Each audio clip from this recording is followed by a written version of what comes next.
आज आहे 23 डिसेंबर 2024 आणि मी माझ्या शेतात आहे। मी म्हणलं होतं ना 21, 22, 23ला खूप आभाळ येणार आहे।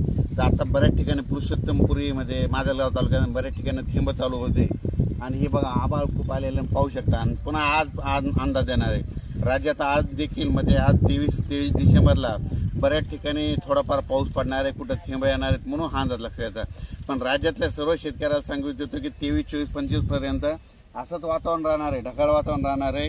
कुठंतरी थेंब पडणार आहे, कुठं पाऊस येईल पण लक्षात यायचं। पण राज्यातल्या शेतकऱ्याला सांगू इच्छितो, वीट उत्पादकांना सांगू इच्छितो, कांदा शेतकऱ्याला सांगू इच्छितो, ज्यांची मका बाहेर पडलेली त्यांना सांगू इच्छितो, कापूस ज्यांचा बाहेर टाकलेला त्यांना सांगू इच्छितो की 26, 27, 28 दरम्यान राज्यात सांगायचं झालं तर म्हणजे पुणे जिल्हा, नगर जिल्हा, सातारा, सांगली, कोकणपट्टी, त्याच्यानंतर संगमनेर, नाशिक जिल्हा, इकडं नंदुरबार, धुळे, जळगाव, संभाजीनगर, शिर्डी, कोपरगाव, त्याच्यानंतर बीड जिल्हा, परभणी जिल्हा, जालना जिल्हा, सिंदखेड राजा, बुलढाणा जिल्हा, अकोला जिल्हा, जळगाव जिल्हा, ह्या भागामध्ये म्हणजे त्याच्यानंतर हिंगोली, परभणी, लातूर, बीड, नांदेड या परिसरामध्ये सांगायचं झालं तर 26, 27, 28च्या दरम्यान भाग बदलत पाऊस पडणार आहे, सर्वदूर पडणार नाही म्हणून हा अंदाज लक्षात घ्या।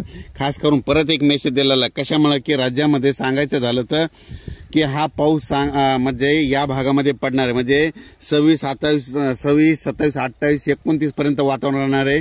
30 तारखेपासून राज्यात परत थंडीला सुरुवात होणार आहे म्हणून हा अंदाज लक्षात घ्या। पण राज्यात मात्र आता ह्या जवळपास आज उद्या म्हणजे 23, 24 डिसेंबर ढगाळ वातावरण राहणार आहे। तुरळक ठिकाणी पाऊस देखील येईल, दव देखील पडणार आहे। द्राक्ष बागायतदारांनी लक्षात घ्यायचं, दव देखील पडणार आहे, धुळीचं वातावरण असणार आहे, दिवसात देखील धुळी असणार आहे म्हणून वेलवर्गीय पिकावाल्याने याची काळजी घेते। पण राज्यातल्या शेतकऱ्याला सांगू इच्छितो की राज्यामध्ये 26, 27, 28 डिसेंबर दरम्यान भाग बदलत या मधल्या पट्ट्यामध्ये मराठवाडा, पश्चिम महाराष्ट्र आणि उत्तर महाराष्ट्राच्या या पट्ट्यामध्ये पाऊस आहे। सर्वदूर नाही पण पाऊस येणार आहे निश्चित, हे अंदाज लक्षात येतं। आणि राज्यातल्या शेतकऱ्याला सांगितलं होतं की तुम्ही तुमची काळजी घ्या, खूप काय मोठा पाऊस नाही पण पाऊस येणार आहे, त्याच्यामध्ये धुया असणार आहे, दव देखील असणार आहे म्हणून हे अंदाज लक्षात द्यायचा।